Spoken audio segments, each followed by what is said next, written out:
اور اویئرنیس سے. اب دیکھیں نا, جس وقت ہم یونائٹڈ اسٹیٹس کی بات کرتے ہیں, یونائٹڈ اسٹیٹس نے براک اوباما کے پیریڈ میں پیرس ایگریمنٹ کو لیڈ کیا. کلائمیٹ چینج پہ جو پیرس ایگریمنٹ ہوا 2016 میں, United States was the leading figure of that. لیکن ڈونلڈ ٹرمپ کے پیریڈ میں امریکہ نے اس کو ایگزٹ کر دیا. Why was that? Because they were not aware of what is this climate change and how it is going to affect us آل.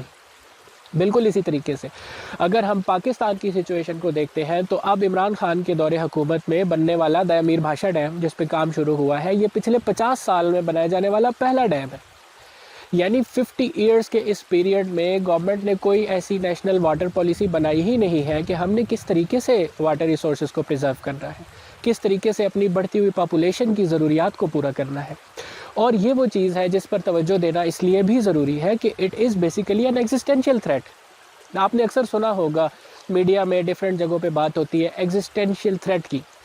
جیسے ریسنٹلی ہمارا لیکچر رشیا اور یو ایس سے ریلیٹڈ آیا تو میں نے اس میں آپ کو بتایا کہ رشیا کے نزدیک نیٹو کا جو ایسٹرن یورپ میں ملٹری بلڈ اپ ہے دیٹ از ایگزسٹینشیل تھریٹ. وہ اس وجہ سے ہے کہ بارڈرز پہ ہے تو آبویسلی.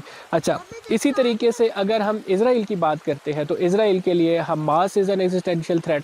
اور اگر فلسطین کی بات کی جائے تو ان کے لیے existence of Israel it self is an existential threat. Iran کے لیے existence of Israel is existential threat. اور اسی طریقے سے دنیا میں بے شمار مثالیں ہیں. When we talk about Pakistan, تو پاکستان کے لیے یہ جو نیچرل ریسورسز کی قلت کا پیدا ہونا ہے اٹ از ایگزسٹینشیل تھریٹ. آپ کے لیے India is a threat. Kashmir میں جو انہوں نے قبضہ کر لیا اور جو دیگر ایکٹیویٹیز چل رہی ہیں وہ بھی تھریٹ ہے. انڈیا کی جو انٹیلیجنس کام کر رہی ہے لائک بلوچستان میں اور سندھ میں, جس کی ایویڈنس بھی ہمارے پاس موجود ہے اور پرسنالٹیز کو بھی ہم نے کیپچر کیا, وہ بھی تھریٹ ہے آپ کے لیے. لیکن وہ ایگزسٹینشیل تھریٹ نہیں ہے. You are dealing with that and you are still existent. تو پرابلم یہ ہے کہ جب آپ کے پاس واٹر ریسورسز ختم ہوتے ہیں یا خوراک ختم ہوتی ہے دیٹ از اے تھریٹ. اور اس وقت پاکستان میں ان دونوں چیزوں کے مسائل پیدا ہو چکے ہیں. پانی پر تو کام خیر کوئی ہوا ہی نہیں اور اس میں بہت سارے مسائل پیدا ہوئے, لیکن خوراک کے حوالے سے اگر ہم دیکھیں, ایگریکلچر کے حوالے سے اگر ہم دیکھیں تو there are plenty of agriculture lands, agricultural cultivable lands کہ جو اب ضائع ہو چکی ہیں اور وہاں پہ ہاؤسنگ سوسائٹیز بن چکی ہیں. ہاؤسنگ سوسائٹیز والوں کو آپ اس کا الزام نہیں دے سکتے because they are businessman. Businessman تو یہ دیکھے گا کہ اس کا جو پروفٹ میکسیمائزیشن ہے, پروفٹ مارجن ہے, وہ کہاں پہ زیادہ ہے, وہ تو اس چیز میں انویسٹ کر دے گا. لیکن اگر گورنمنٹ ایگریکلچر کو پوٹینشیلی اٹریکٹیو نہیں بنائے گی with the point of view of business اور انویسٹمنٹ, تو یہ تو ساری زمینیں آپ کی ضائع ہو جائیں گی. ان ساری زمینوں پہ یا تو فیکٹریز اور انڈسٹریز لگ جائیں گی یا یہاں پہ ہاؤسنگ سوسائٹیز بن جائیں گی. اور اس کے بعد کیا ہوگا, وہ جس کا آغاز ہو چکا ہے کہ گندم سے ایسی چیز جو ہے وہ پاکستان کو امپورٹ کرنی پڑتی ہے.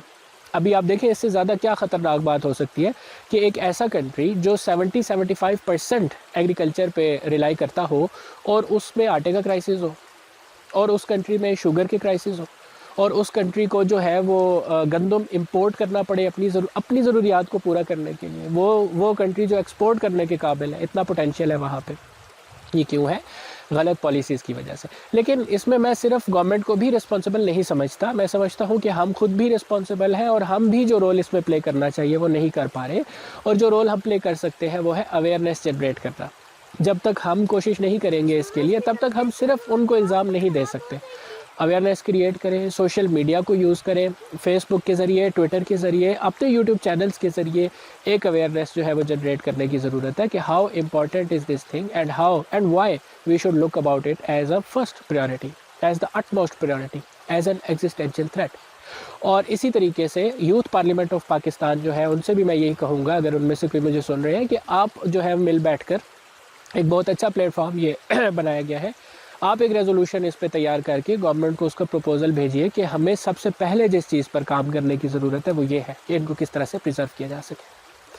اب میرا یہ خیال ہے کہ اس اتنے خوبصورت موسم اور اس اتنی پیاری جگہ پر میری بورنگ باتیں سن کے آپ بور ہو چکے ہوں گے. سو آج تک کے لیے اتنا ہی. آج ہم ایک ایسے سلسلے کا آغاز کرنے جا رہے ہیں, جیسے جیسے وقتاً فوقتاً ہمیں ٹائم ملا ہم اس طرح کی لوکیشنز پر جا کر ان لوکیشنز کے بارے میں بھی آپ کو آگاہ کریں گے, آپ کو یہ بھی بتائیں گے کہ کون کون سی پکنک سپاٹس ایسی ہیں جو آپ کی رہائی سے بہت قریب ہے اور آپ وہاں پر کوئی بھی دن سپینڈ کرنے کے لیے جا سکتے ہیں. It is peaceful, it is necessary for your health, جیسے میں نے شروع میں کہا. اور کون کون سی جگہ ایسی ہیں جو پوٹینشیلی ٹورزم سپاٹس ہیں, تاکہ وہاں پہ ٹورزم کو ڈیولپ کرنے کے لیے ایفرٹس کی جا سکے. ان جگہوں کے بارے میں بھی انفارمیشن دیں گے, اور اس کے ساتھ ساتھ جو تھوڑا سا بورنگ میٹیریل ہے جو آپ کے لیے ایگزام پوائنٹ آف ویو سے ضروری ہے, اس پر بھی بات جاری رہے گی. اس وقت تک کے لیے اپنا خیال رکھیے گا, دعا میں یاد رکھیے گا. اللہ حافظ.